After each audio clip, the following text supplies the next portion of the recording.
Bonjour à tous, donc ici c'est Jean-Jean alias Jean-Jean la bricole. Aujourd'hui on va parler du minage de Casspa.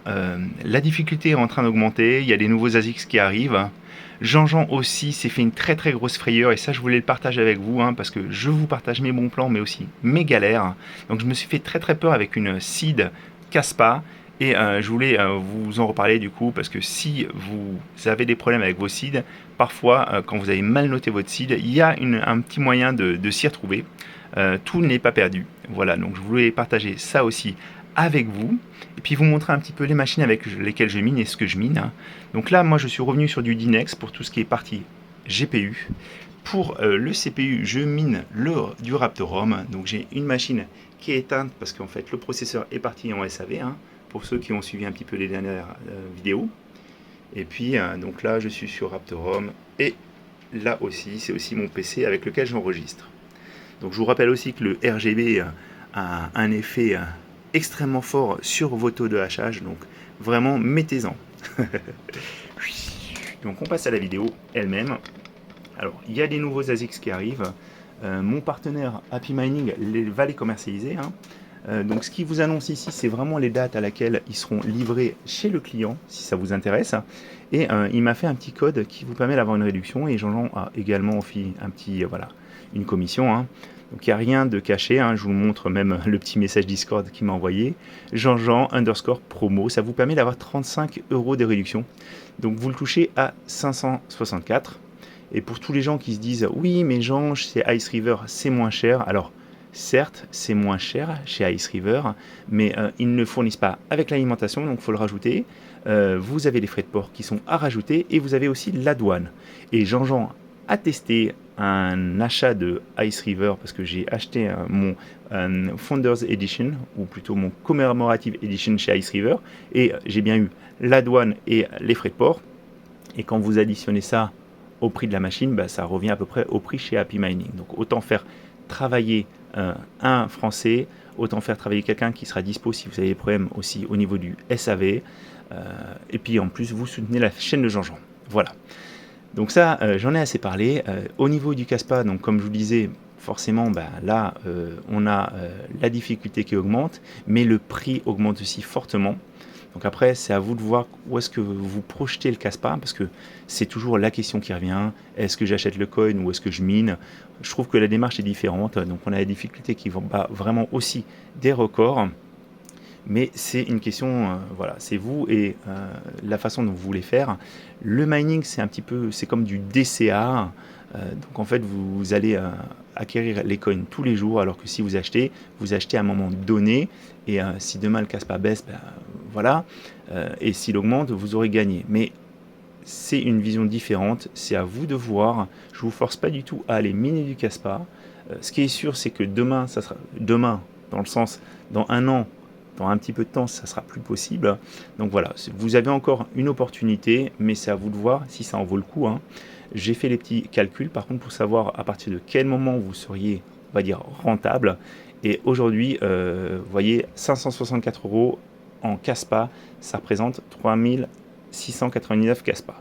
Donc si votre ASIC arrive à générer plus de 3700 Casspa, vous serez vraiment en positif.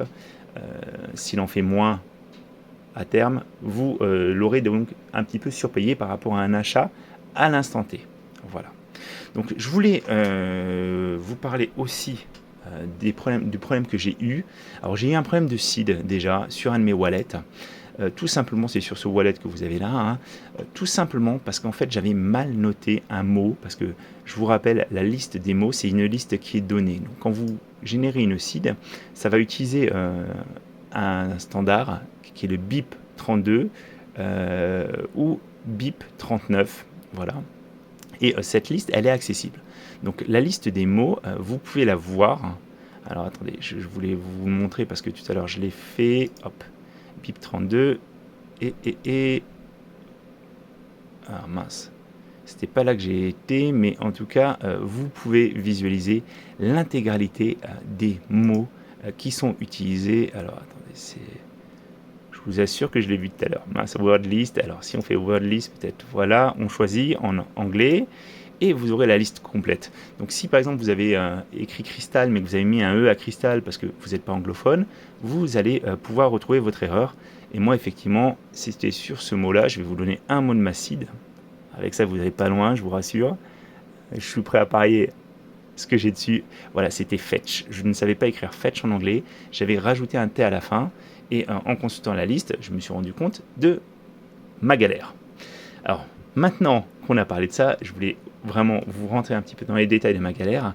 Ma galère, c'est qu'en fait, je mine depuis des mois avec mes ASIC dans un wallet. C'est un wallet Kaspa et j'avais pas pris, en tout cas, je pensais avoir pas pris le risque quand je l'ai créé parce que je m'étais inspiré, j'ai écrit en fait aujourd'hui la source.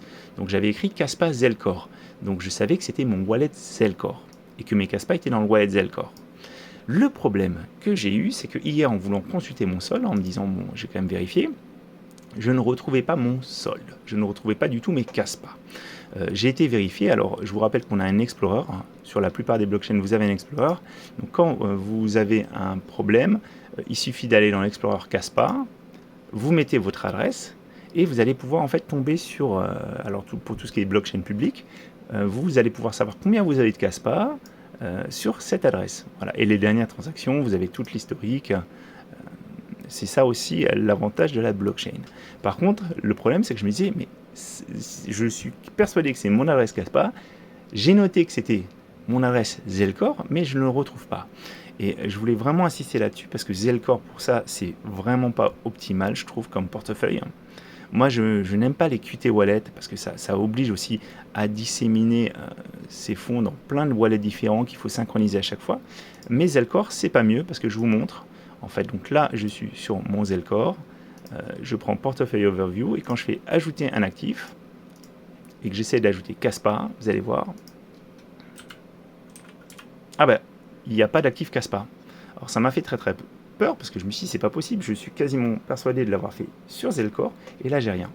Et en fait ce qui se passe, c'est qu'en fait quand vous fermez Zelcore et que vous le rouvrez, il a beau vous mettre qu'il fait des mises à jour, en fait Zelcore ne se met pas totalement à jour. Donc c'est pour ça qu'aujourd'hui sur cette version de Zelcore que je vous montre, je n'ai pas le Kaspa.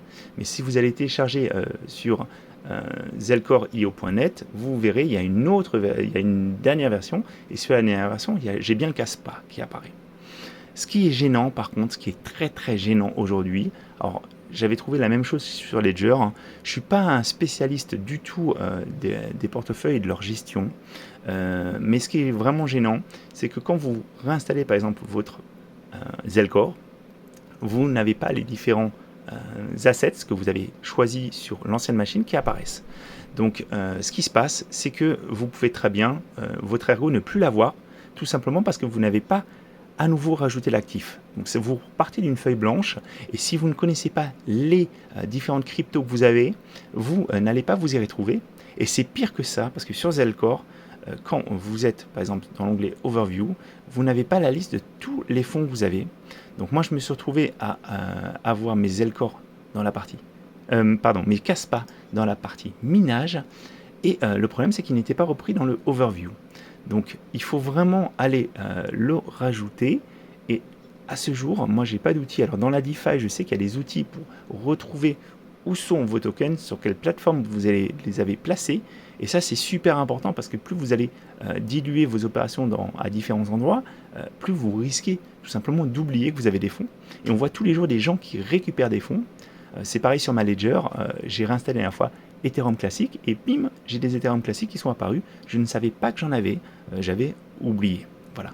Et sur Zelcore, donc, il faut faire aussi attention à dans quelle wallet, en fait, dans votre wallet, à l'intérieur de quelle partie vous allez rajouter vos actifs. Donc la bonne nouvelle, c'est que Jean-Jean a bien récupéré ses plus de 7000 Kaspa. Donc ça me fait vraiment plaisir de les avoir récupérés. Mais je me suis fait vraiment une très grosse frayeur à ce niveau-là. Et puis j'étais un petit peu perdu de ne plus savoir. Voilà, alors je ne sais pas si vous, ça vous est déjà arrivé. Hein. N'hésitez pas à partager. Si vous avez aussi réussi à récupérer un wallet complètement par hasard, c'est important. Ça peut être sympa de partager ça.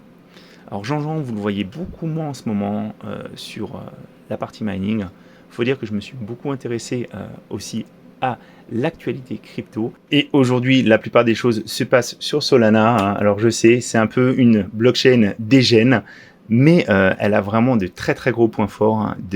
C'est vraiment très agréable d'utiliser la DeFi sur Solana, hein. J'espère qu'on aura des choses qui vont arriver sur Ergo, sur Kaspa, sur Alephium, parce que c'est vraiment super sympa. Alors j'ai été en mode full dégène. Sur Meteora, je farm vraiment des fees pour participer à l'airdrop. J'ai fait l'airdrop Sanctum. On va voir dans quelques semaines ce que ça va donner, ce que ça va rapporter. En tout cas, j'y prends beaucoup plaisir et je serai ravi de partager ça, mes petites astuces de débutant avec vous, hein, si vous le souhaitez. Mais pour l'instant, l'accueil que j'ai eu sur mes vidéos a été vraiment extrêmement frileux. Voilà, donc ça a vraiment fait des flops, ces vidéos-là. Donc pour l'instant, je ne sais pas encore. Mais je continuerai de miner, je continuerai de faire des vidéos. N'ayez aucune crainte à ce niveau-là. Voilà. Donc c'était Jean-Jean et je vous dis à très bientôt les amis.